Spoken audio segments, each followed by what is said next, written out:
Hi, Marlena. How you doing? You mentioned that you placed a placeholder, and that's perfectly fine. I mean, nobody expects you to sketch out your little logo, intricate logo for every single piece. Placeholders are perfectly fine in your sketch stage. I think you've got some really very good experimentation going on here. You've experimented with the logo in the upper left, in the center.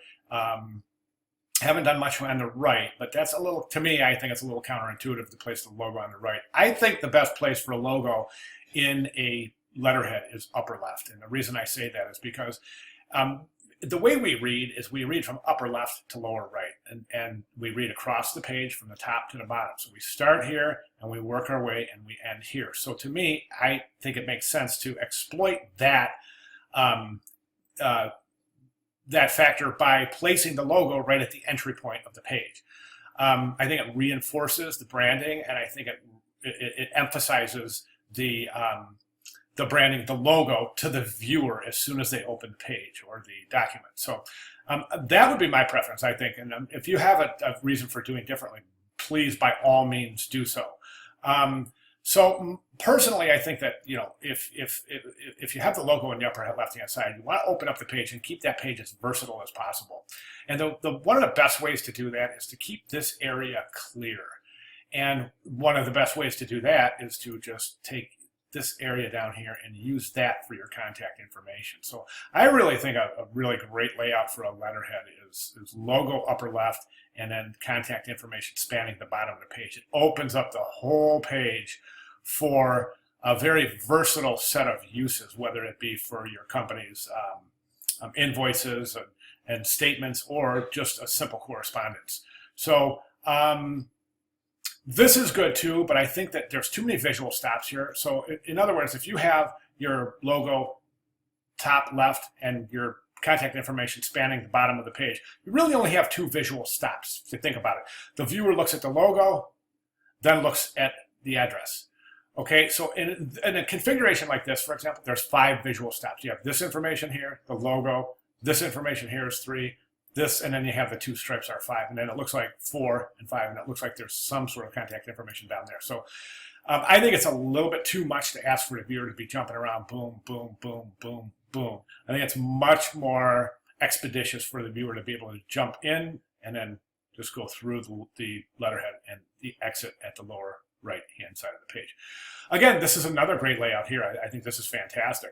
Contact info in white on your color. That's very interesting. I think that'll work great. I don't know what this is. This says vision statement. Are you saying that you're going to add a mission statement to your letterhead? If so, I would recommend not doing that. And then finally, in the last example, you've got your watermark. And it was something that was really, really popular in the early 2000s to add a watermark to a letterhead, but it's kind of been overdone.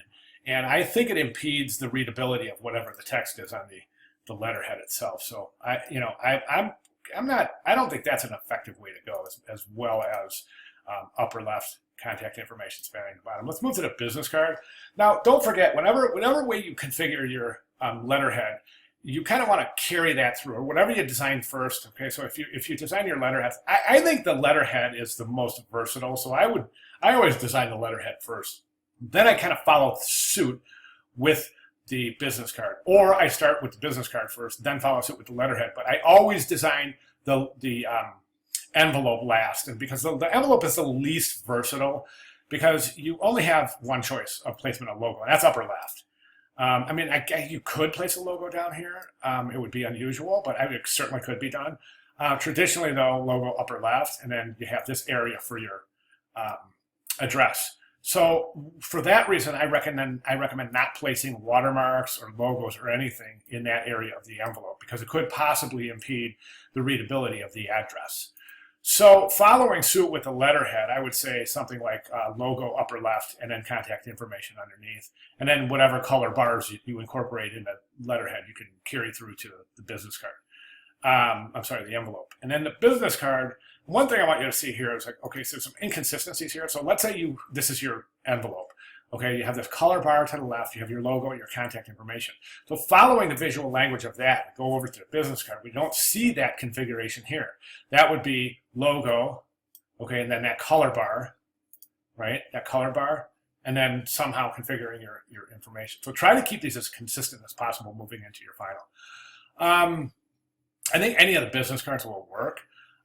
This big block right here, where you have that color block right there, might be a little too heavy for a business card. So in other words, we look at the biggest and whatever has the most visual weight, we always look at first in a composition. So basically, your logo is the first thing you want the viewer to see. I mean, in terms of branding, that's what you want your viewer to see. So placing this big, large color block here is going to compete directly with the logo. So I recommend not doing that.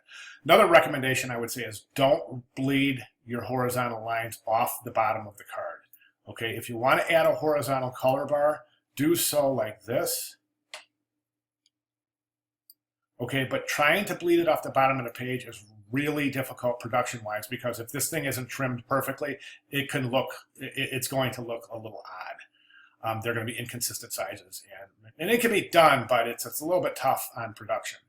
Any kind of framing where you bleed the frame, it's kind of it's really, really difficult. So I would recommend that if you're going to add color bars, try to add them like within the actual parameters, or the boundaries of the actual composition itself. Okay.